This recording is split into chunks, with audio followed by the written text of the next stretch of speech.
I got some things I want to interact with you, and the first one is this. Have you ever run out of gas before? How many of you have run out of gas? Let me see your hands, be honest. Okay. Some of you didn't raise your hands, so I'll ask the question this way. Have you ever gotten in the car, and when you got in, the person that drove it last, or maybe you were the person that drove it last, they didn't run out of gas. But they left just enough gas so that maybe you could get to the gas station. Anybody have that where you get in the car and it's like, oh, okay, how am I going to get there? So I have run out of gas 2 times in my life. The first time, in fact, both times were in the winter. But the first time I was I was living in Lansing. I was coming back from Detroit with some friends. We'd gone to a conference. We were driving back. It was late at night. I think it was on a Saturday night. And I knew that we were getting low on gas. I was driving, and you could see it. And as I got closer to Lansing, there's exit 110. If you pay attention to the highway markers, exit 110 is the Okemos exit. And for years, there's been a Marathon gas station on that, but they're always high. So you don't want to stop at exit 110. Well, exit 104 is the South Cedar exit, and there's a number of gas stations there. Myers, there a number of gas stations, but that was the part I didn't know that part of town as well. Exit 101, there's another gas station. 98 is where my folks actually lived, where I lived, and there's a gas station there. But I wanted to get to where we were going, exit 94, Saginaw Highway. I got to exit 96 and ran out of gas. You know, again, it's not that I didn't realize I was low. I thought I could make it. Oh, we can make it. Until all of a sudden, on a cold, wintry, blistery night, the car died, and that was it. You know, I think there's signs that indicate that we're running out of gas or something's going on, but we choose not to pay attention or ignore the signs. The other time I ran out of gas was, it's probably been the last 10 plus years. We were actually in upstate New York for Christmas. In fact, it was between Christmas and New Year's, and we decided to go down to New York City. I will say this, do not go to New York City between Christmas and New Year's unless you like to do this. It's wall-to-wall people. Seriously. It was wall-to-wall people. We took the train in from outside, and when we took the train back out, and then we got in the car, and we were going to drive back. Wendy's mom lived in upstate New York, so we were driving actually her mom's car, and got in the car, and we started to drive. And in fact, as we're driving, I had one thing happen. I missed a stop sign. In fact, I never saw it. My wife told me I missed it. And then as I went around the corner, the police officer let me know I missed it as well. So it was one of those nights that I just, I missed the sign. And so, in fact, the sign was sort of hard to see as we went back and we looked. It's like it was blocked by another sign. But you know what? The thing is, I probably missed it because I wasn't looking for it. I was in a place I had really never been before, and so what I was looking for was I was looking for the street sign. I was looking for a number. Okay, is this where I got to turn? I think this is where I got to turn. And so I was looking for a different sign, and I wasn't looking for that sign. And so I totally missed the stop sign. In fact, like I said, my wife told me, you missed a stop sign. I was like, oh, I never saw it. You know what? This morning we're going to talk a little bit about signs, and I think there's signs, but we tend to miss signs. We tend to be going through life, and we just totally miss signs, and we don't see them. And we wonder, how did I miss that? What if God is using some of the signs that we are experiencing in this day and age, in today? What if He's trying to use these signs to get our attention? There's a passage in the Old Testament. In fact, it's in your outline, 1 Kings chapter 19. God is trying to get the attention of Elijah. Elijah was this prophet, this great man of God, and God had just done some powerful, miraculous things through Elijah, but Elijah felt like God didn't care about him. Elijah felt like he was all alone. And so Elijah actually ran. He ran from the queen, but he also ran from God. And God's like, Elijah, I want to talk to you. I want your attention. And so what God says is this, Elijah, go to Mount Sinai. He gets there, and then what it says is this, that God wanted to speak to Elijah. And so he had Elijah go out on the mountain. And it says in 1 Kings 19, it says, the Lord said, go and stand on the mountain in the presence of the Lord, for the Lord is about to pass by. And it says this, Then a great and powerful wind tore the mountain apart. In fact, the mountains apart. Shattered the rocks before the Lord. But the Lord was not in the wind. After the wind, there was an earthquake. But the Lord was not in the earthquake. And after the earthquake came a fire. But the Lord was not in the fire. And after the fire came a gentle whisper. If God was trying to get our attention, how do you think He would do that? And I think we all have different images of how God would do that. We want God to personally speak to us. But I think at times we miss that God is trying to personally speak to us. But He's not doing it the way we want Him to. Some of us feel like if God was going to get our attention, in fact, the attention of the whole world, He would have this giant megaphone, and all of a sudden God would just speak out, "Hey, you guys." In fact, from one of my favorite movies, especially as a young person, but Goonies. Remember Chunk, the kid who loved food? In fact, Chunk is being tortured by the Fratellis because they've captured him. His friends, the Goonies, are actually looking for this treasure, this pirate's treasure. And Chunk is there, and the Fratellis actually have threatened to put his hand in a grinder. And then he gets away, and all of a sudden these bats come out of the fireplace. And so Chunk runs over and he says, "Hey, Mikey, if you can hear me, run!" Sometimes we want God to be like that. He's going to be this megaphone. He's going to be this loud voice, and He's going to yell, and He's going to get our attention that way. Or maybe God is later on in the same movie where He's like Sloth, and all of a sudden where Sloth comes, who's the Fratelli who had the disfigured face, and he's like, and he cries out because he's there to help the Goonies. He cries out, "Hey, you guys!" And He comes to the rescue. That's how we want God to be sometimes. We want Him to be, "Hey, I'm here, and I'm coming to the rescue." But what if God is like that verse there in 1 Kings? What if He's like Elijah, and all of a sudden we hear this still, small voice? Would we pay attention to the signs? I think of these signs. The first one that He sent for Elijah was this wind. In fact, this wind was so strong, not only did it blow on the mountain, but it blew so hard it shattered the rocks. Can you imagine that? The wind was so strong that it shattered rocks. The wind. The second thing was an earthquake. So not only did the wind come and shatter the rocks, and all these rocks are breaking apart and falling, but the next thing that happens is this. The wind's not blowing, but the earth is just shaking, the mountain's shaking. It says that God was not in the earthquake. And the last thing that happened that God was trying to get Elijah's attention was that the mountain just came on fire. And the fire just swept up the mountain. I think about those things, and I think about even here in the United States the last year, and I think about wind, and wind could be described, it could just be wind. It could have been a tornado. What about a hurricane? You think of some of the signs that maybe God is trying to share with us, and I think of one, maybe it's a hurricane. This last year, what has happened here in the United States. You think of Hurricane Harvey in Texas, and the destruction there and the flooding there. How about Hurricane Irma in Florida? Those two we know pretty well, but did you know that Hurricane Maria is regarded as the worst natural disaster on record in the Dominican Republic? It caused catastrophic damage and a major humanitarian crisis in Puerto Rico. It was the 10th most intense Atlantic hurricane on record.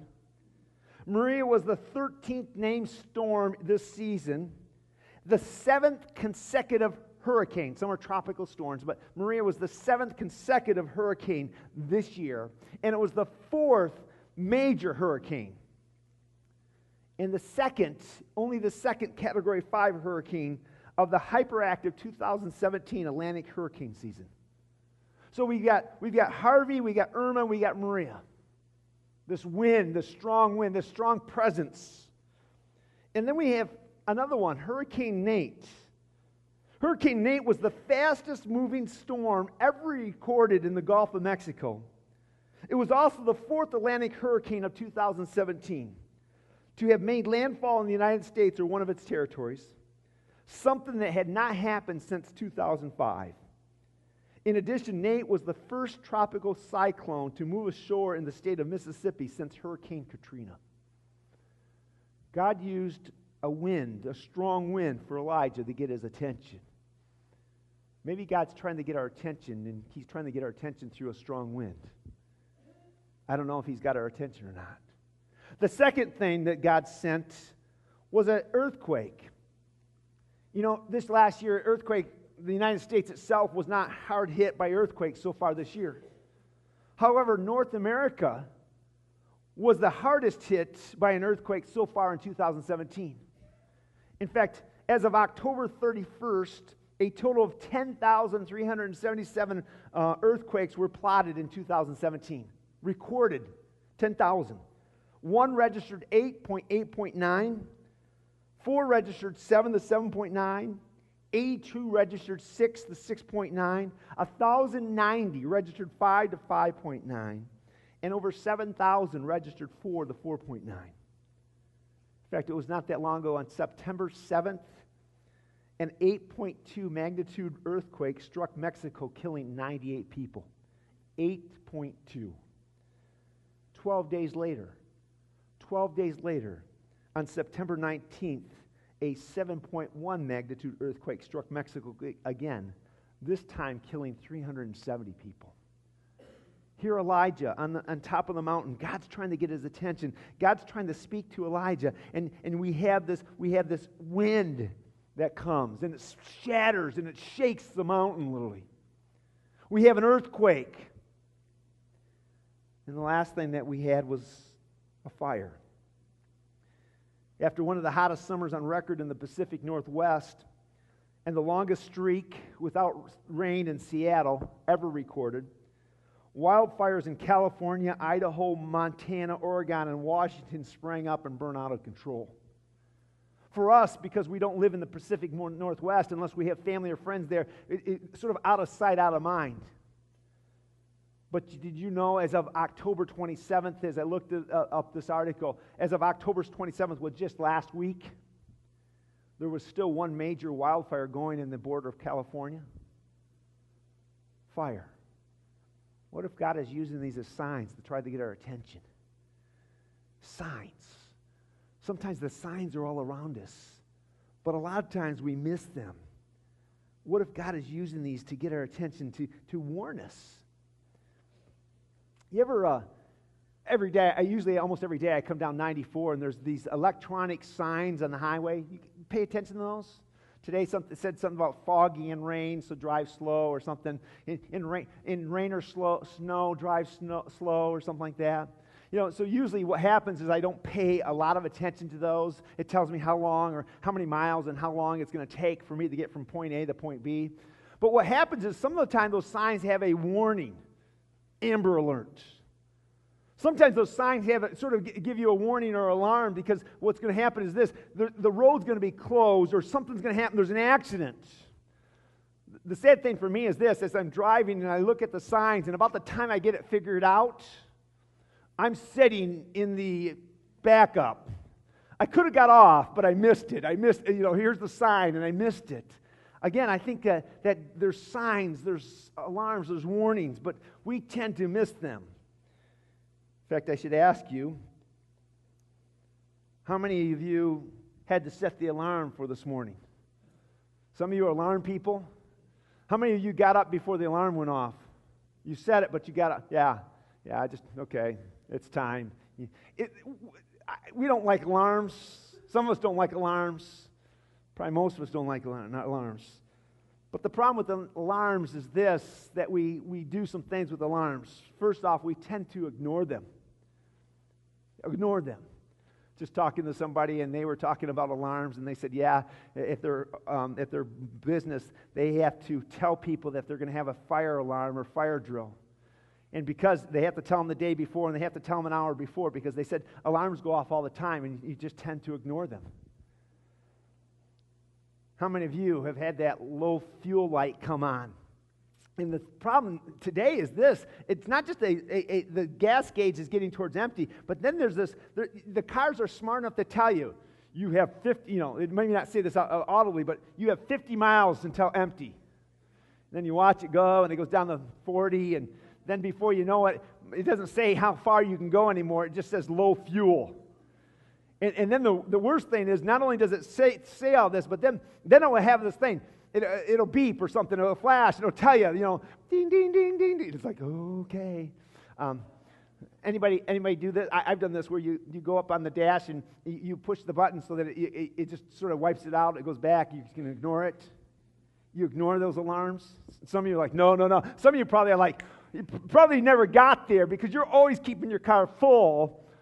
Here, you can take my car. It's pretty empty. It needs gas today. But that's how we are. We tend to ignore them. We tend to even push the reset button. We tend to push the snooze. We don't want to face the reality of what's going to happen, so we ignore it. In fact, I bought, as I grew up, and my grandfather always had nice cars, so I bought like 4 or 5 cars for my grandfather. In fact, the first one was his 1977 Cutlass Supreme. I enjoyed that car, but I think it was that car. It was one of the first couple of cars I bought. My grandfather had a light on the dash, and I don't know what it was for. I don't remember, but he didn't like the light. So what he did is he took a piece of tape, and he put it over the dash, so he didn't have to see that light, that warning light. Now, some of you laugh, and I laugh at my grandfather, but we do the same thing. We tend to ignore these alarms. We tend to ignore these signs. We ignore them or we cover them up. We'll put something there just to cover it up so we don't have to see it. As a kid growing up, we would go to my mom was born in southern Illinois, and so we'd go to my great-grandparents' house, and they had in their upstairs, they had this big, large, I call it a living space. Their bedroom was on the main floor, but upstairs they had a couple bedrooms, and then they had even a playroom. And as we got a little older, just some of the different things. In fact, in my house, I have their old crank phone that ended up in the playroom. And so one of just the memories that I have. But they had this alarm clock, and it was one of those winding clocks you'd wind around the big face. And the one that would go tick, tick, tick, tick, tick. And we as kids loved that. We would love to play with that. This is great. We didn't get to play with alarm clocks at home, so we got to play there. But my parents hated that. Why? Because they never knew when it would quite go off. But the other thing is, all night you would hear this tick, tick, tick. So what my parents would do is this. They would try to find it before we got there, and they would try to hide it. Or they would cover it up. They would hide it or put it under like a pillow or in a drawer or something so that we didn't find it. And it was an alarm. They didn't like it. They covered it up. Another thing that we tend to do with alarms or signs or these warnings is we not just ignore them, we not just cover them up, we tend to deflect. What do you mean by deflect? Deflect means to turn aside, especially from a straight course or fixed direction, such as deflecting attention from the troubled economy. We like to think of the fires outside the Northwest. We deflect. They don't affect us. So they must not really be that bad. In fact, we would say the same thing about the hurricanes. And so, they didn't directly affect us, and so we deflect them. We don't realize the seriousness of it. I tend to do that with a question. Somebody asks me a question, and rather than answer the question straight, I tend to deflect, and you sort of, and you go in a different direction. Again, we say things like, it's really not that bad. Have an accident. It's really not that bad. And yet we may have been hurt, or the car that we're in may have been damaged, or an injury. It's really not that bad. It's really not that serious.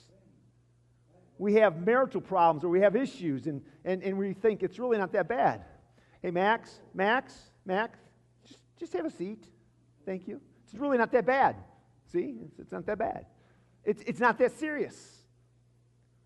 Or it's not a problem. We think it's not a problem. We tend to just ignore it. And if you have an addiction, it's not a problem. I've got it in control. We have finance. It's not a problem. We tend to deny it or deflect it. The next one is denial.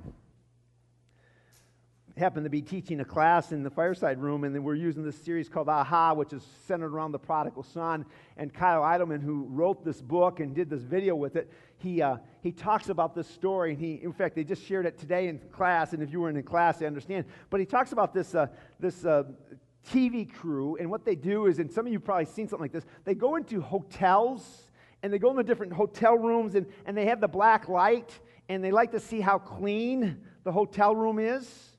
And so what they do is they catch this one unsuspecting couple as they're coming into the lobby. This couple happened to be celebrating their anniversary, and they ask them, "Hey, do you mind if we would check your room?" Couple's like, "Yeah, whatever." So the couple goes back with them to their room, and then they turn off the lights, and they turn on this black light, and all of a sudden, all these spots, all these stains, all these things begin to show up. It says, after a moment of shock and silence, the woman begins to scream over and over again, "Turn that off! Turn that off!" He goes on and says, after a few seconds, she rushes over to the light switch, and turns the lights back on herself. He says, in an instant, everything looked normal again. She started to calm down, emitting some nervous laughter, and said, "That's better." The problem was, the stains were still there. She just didn't have to see them. She denied that they were there. She could deny that. And we tend to be like that. We tend to deny that God would ever speak to us, that there's signs there, there's warnings there, there's alarms there. And we tend to deny that God would ever speak to us or that God would ever do that. Denial, or we deny it. Again, the question is, what if God was trying to get our attention? What if God was trying to get your attention? Your attention. Sometimes we'd say, well, he would do it this way. And what if there's these signs? What if there's these warnings? What if these alarms are going on? And God is trying to get our attention, and we tend to deny it.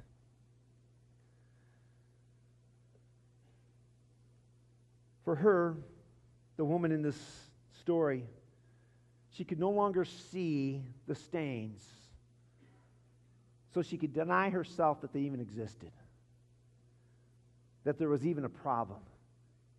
Out of sight, out of mind. She couldn't see them, so she wasn't worried about them. One of the other problems with alarms is that we no longer pay attention. We no longer pay attention to them. You might say, well, that's the same as we ignore them. I think it's a little different. When I was driving back from New York City in one of the towns outside of New York, and when I drove through the stop sign, I wasn't ignoring the stop sign. I was just not paying attention to that particular sign. I was looking for a different sign. I didn't choose to ignore it. I just wasn't paying attention, and I totally missed it. In interviews after 9/11 with 271 survivors who worked in the Twin Towers, real interviews, they found that only 8.6% fled from the towers as soon as the alarm was raised. The vast majority, 91.4%, over 9 out of 10 people, stayed behind waiting for information or carrying out at least one additional task, including phoning their family and collecting their belongings. The majority put their escape back by around 8 minutes, with some delayed by half an hour. People who tried to find out what was going on took between 1.5 and 2.6 times longer to respond to the alarm than those who didn't.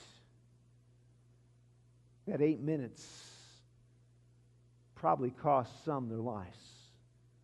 That half an hour probably affected some forever. So I asked again, how many of you hit the snooze button on your alarm clocks? We hit the snooze button. How many of you more than once in the last year just reached over and you turned off the alarm clock instead of getting up? When I was in high school, I swam in high school. In fact, we had 2-a-day practices. 2 a day meant that we were in the pool before school started and after school finished. As a freshman, my brother would drive me, and then as a sophomore, my mom drove me, and as a junior and senior, this is where it really got hard, because no longer did my mom want to get up in the morning to drive me, so she would give me the keys and let me drive myself, which meant that I had to set my alarm. 4:45 came very early in the morning, especially for a high schooler. Especially for a high schooler that would swim afterwards, and then sometimes he would work and then do homework, and he'd try to be in bed by 9. 4:45. If the alarm went off, there were times where I'd hit the snooze, and I could just make it, because 4:45 meant I had 15 minutes at home before I had to leave the house. I had about 10 to 15 minutes to get to school, and then I had about 10 minutes to 15 minutes to get dressed and get into the pool so I could be swimming by 5:30 to 7:30. If I hit the snooze once, I could still make it. I was rushed, but I could still make it. If I hit it more than once, I was done. And there were times you would just reach over and you turn off the alarm. In fact, the habit was that I'd hit the snooze and almost not even think about it. And so I actually took my alarm clock and I moved it across the room. So when my alarm would go off, I would get up and I'd have to get out of bed to either turn it off or hit the snooze button. And yes, there were times I'd hit the snooze button and fall back in bed. What if God is trying to get our attention? How would He do it? What if the sign that we're looking for, we don't see? We never see that sign. We're looking for God to do this, and God has been doing this over and over again, and we're ignoring it. We're not paying attention to it. We're denying it. Could He be showing you other signs that we're totally missing? In John chapter 4, verse 48, Jesus said this. He said, "Unless you people see signs and wonders, you will never believe." Jesus said that about not only the people of that time, but even today. Unless we see signs and wonders, we're not going to believe. And God has shown us signs and wonders, and we still don't believe. In fact, Acts chapter 2, verse 19 says, "I will show you wonders in the heavens above." He's going to show us signs in the heavens above and signs on the earth below. And then he goes on and says this: blood and fire and billows of smoke. Blood. Yeah, he's saying He's going to show us signs, even here on earth. And there's one of the signs is that people are going to die. He's trying to get our attention. He's trying to help us to realize that we're going to die. And yes, there's bloodshed, and people are dying, and we don't pay attention to that. In fact, he goes on and he says there's blood and there's fire, and even billows of smoke. One of the interesting shots that I saw, and you can check this out, but after 9/11, there was a shot from the International Space Station, and it showed the smoke coming up from the Twin Towers. In fact, it was, if you remember that day, there wasn't hardly any breeze, and so the smoke came up, and this aerial shot from outer space, you have this plume of smoke coming up. Smoke and fire. God said, "I will show you wonders. I'll show you signs. I'm going to give you warnings." The problem is, signs are there, but we don't pay attention. We don't pay attention to them. We just ignore them. We just go on like they're not even there. In Matthew chapter 16, Jesus was telling the Pharisees and the Sadducees, the teachers of the law, this. And they were testing Him by asking for a sign. Show us a sign. Jesus, show us a sign. Do a miracle for us. And here's what Jesus said. He says, if the sky is red in the evening, you say the weather will be good. You see a beautiful sunset. The weather's going to be good because the clear skies are behind it. But if the sky is red and gloomy in the morning, you say it's going to rain. And Jesus says, you can tell what the weather will be like by looking at the sky. We can look at the sky and, it's going to rain. It's going to be a nice day. In the same way, Jesus says, you see the things that are happening now. You see these signs around us upon the earth. He says, these also are signs, but you don't know their meaning. We look at these signs and we just, well, global warming. This is what's happening. But maybe they're signs from God. Maybe they're signs that God wants to get our attention again. And He's trying to warn us. He's trying to get our attention, and we just keep ignoring them. John 12:37 says, even after Jesus had performed so many signs in their presence, they still would not believe in Him. How many more signs do we need? Do we need more signs? Or do we need to realize that God is in control, that God has a plan? A couple more verses. In Job, this is an interesting passage. In fact, I got into this. I was reading this and I was looking at this the other day, and I was just like, wow, this is really interesting. But God is speaking through one of Job's friend, Elihu. And God speaks, and he says God speaks in different ways. And we don't always recognize his voice. Sometimes in the night, he uses dreams. In fact, he uses terrifying dreams, and we'd call them nightmares. Sometimes he gets our attention in a nightmare or a dream. Or he may whisper something in your ear. And we're frightened when he warns us or when we hear his warning. So sometimes it's in dreams, and sometimes it's in just a small voice, this whisper. And sometimes when we hear what God has to say, we get scared, we get frightened. It says God warns people to stop us from doing wrong and to keep us from becoming proud. I got this, God. I'm all set. He does this to save us from death. He wants to keep us from being destroyed. God loves us so much that he wants to keep us from being destroyed, and he wants to get our attention.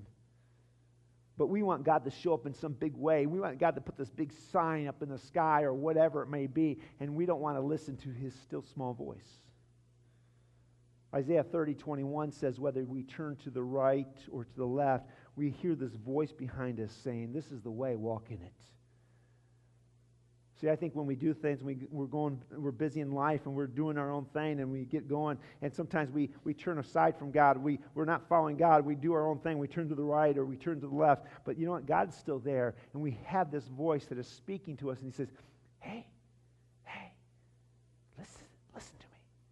This is the way. This is the plan I have for you. He wants to speak to us.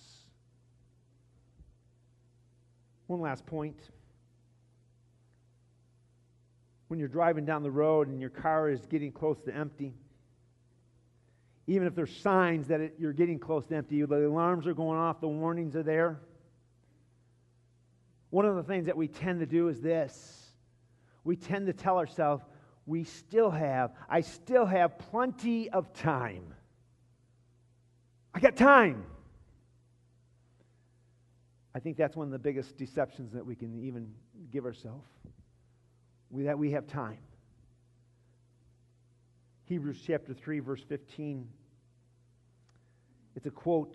It's a quote that is quoted often in the Bible. In fact, it goes all the way back to the Old Testament.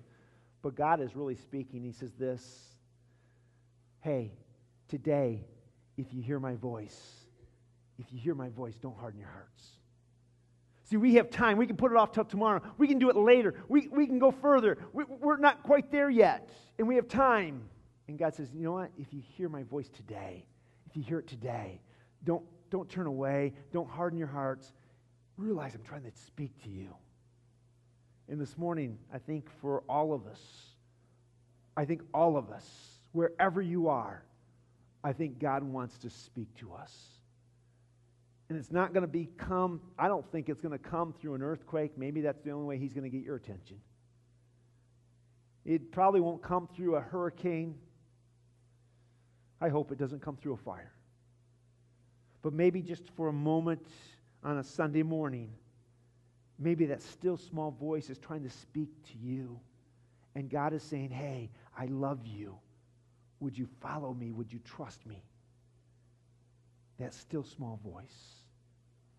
If God was trying to get your attention, how would he do it? And that's not the only question. The question really is this. If God was trying to talk with you, speak with you, not only how would he get your attention? Would you listen to him? Would you pray with me? Father God, this morning, I thank you that you've not given up on us. And I thank you for even some of the crazy signs that we see and that we hear and that we at times we choose to ignore. But Father, this morning I pray for each of us here, for each and every one. Because maybe the signs aren't a road sign. Maybe the signs aren't a weather sign. Maybe there's signs of things going on right now in our life, our family, our job, our marriage, And instead of ignoring them or denying them or deflecting these problems, maybe we should start to listen to you. And my prayer for all of us is that we will listen to you, that we'll seek you and find you when we search for you with all of our hearts. Father God, I pray that you will not give up on us. But I also pray for each of us that we will choose this day, not to harden our hearts, but Lord, we'll say, as Samuel said, when the Lord tried to speak to him, he'll say, Lord, speak, for I'm willing to listen. Lord, for whatever we're going through, I pray right now that we could say those words. Lord, speak. Lord, speak to me. I want to listen to you. And Lord, would you speak to our hearts? Would you show us where we need to trust you more? Would you show us where we need to stop turning to the right or to the left, but to trust you and to follow you? Lord, I pray for each one here, from the front row to the balcony, young or old, I pray for them. I pray that today they will listen to your voice and say, Lord, here am I. Here am I. I'm ready to listen to you. Speak to me. Father, if there's even one here today that doesn't know you, I pray that right now they just say, Lord, save me. Lord, speak to me. I want to hear from you. Lord, I just lift up each one. And I pray for all these here. With every head bowed and every eye closed, I want to just ask you just for a second, is God speaking to you? Or maybe you say that God has been trying to speak to me and I haven't been listening, but today I'm choosing to listen. Lord, I want to listen to you. Whatever it may be. Maybe it's for salvation in an area you haven't given your life to, or maybe it's another area of your life. But Lord, I want to listen to you. This morning, without embarrassing anybody, I don't want anybody looking around, but I want to just pray for you. In fact, I'm going to pray in just a second for you. If you're here today and you just say, Pastor, would you pray for me? And I feel like God has been trying to speak to me, or I think that God is speaking to me, and today I want to listen to you. Maybe you feel like God has been trying to speak to you, but you're not willing to listen. You know what? You can slip up your hand as well. But really, those this morning, I want to pray for those that are saying, I want to listen to the Lord. If that's you here today, for whatever reason, you just want prayer, with no one looking around, would you just slip up your hand quickly and then put it back down? Yeah, Pastor, I just want prayer. I want God to speak to me. I want to listen. I want to hear what he has to say. Anyone, just slip up your hand. Just put it back down. Quickly, God sees those hands. God knows your heart. Father, that's the great thing, that you see exactly where we're at. And you're trying to speak to us. And it's not your problem, it's ours, that we choose not to listen. We choose not to pay attention to the signs. We choose to ignore what you're doing. I pray today that we will begin to allow you to speak to us and that we will listen.